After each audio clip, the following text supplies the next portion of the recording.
क्या आप जानते हैं कि एक समय ऐसा भी था जब रतन टाटा को अपमान सहना पड़ा था।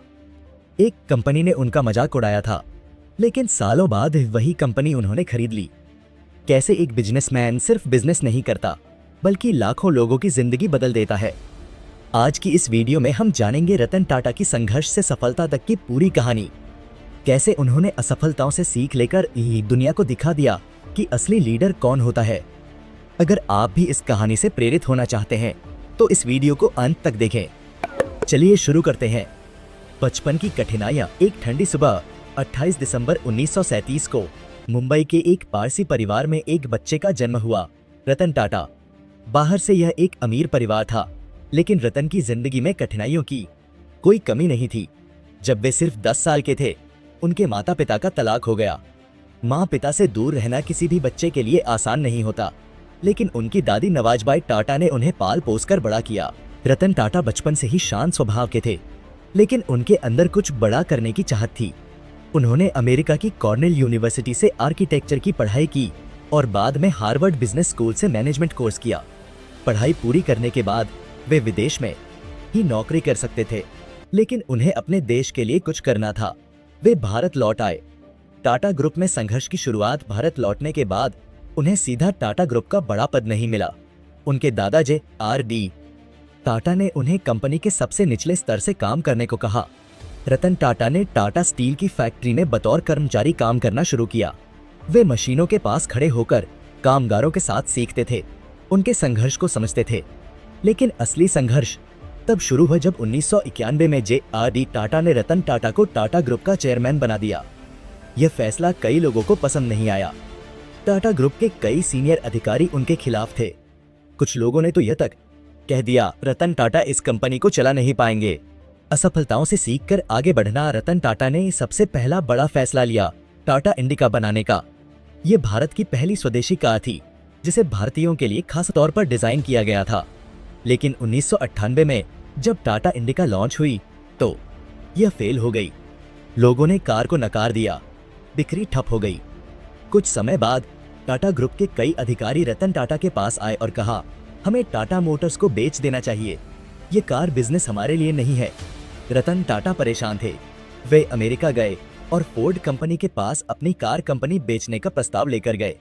वहां फोर्ड के चेयरमैन ने उनका अपमान करते हुए कहा, अगर आपको कार बनानी नहीं आती तो आपको इस बिजनेस में आना ही नहीं चाहिए था। ये शब्द रतन टाटा के दिल में चुभ गए। उन्होंने चुपचाप भारत लौटने का फैसला किया, लेकिन अब उनका इरादा और मजबूत था। उन्होंने टाटा इंडिका में सुधार किए और कुछ ही सालों में यह कार भारत की सबसे ज्यादा बिकने वाली कारों में से एक बन गई। बदला लेने का वक्त 2008 में। एक दिन फोर्ड कंपनी भारी आर्थिक संकट में थी और उनकी luxury car brand Jaguar land rover बिक रही थी। रतन टाटा ने इस मौके को पहचाना और वही कंपनी जिसने कभी उनका अपमान किया था, उसी फोर्ड से जगुआर लैंड रोवर को खरीद लिया। बात यही खत्म नहीं हुई। कुछ सालों बाद जगुआर लैंड रोवर दुनिया की सबसे ज्यादा मुनाफा कमाने वाली कंपनियों में से एक बन गई और फोर्ड को इस डील पर पछतावा होने लगा।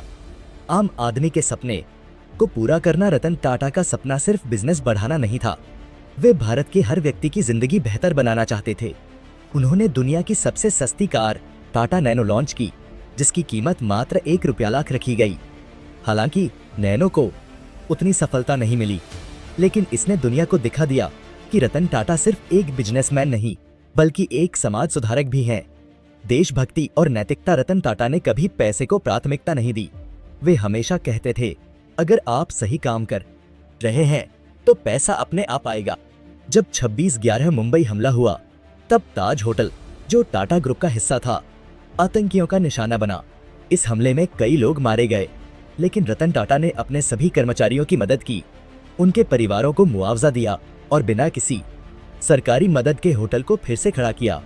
प्रेरणा और विरासत। 2012 में रतन टाटा ने टाटा ग्रुप के चेयरमैन पद से रिटायरमेंट ले लिया, लेकिन उनका प्रभाव आज भी हर जगह दिखता है।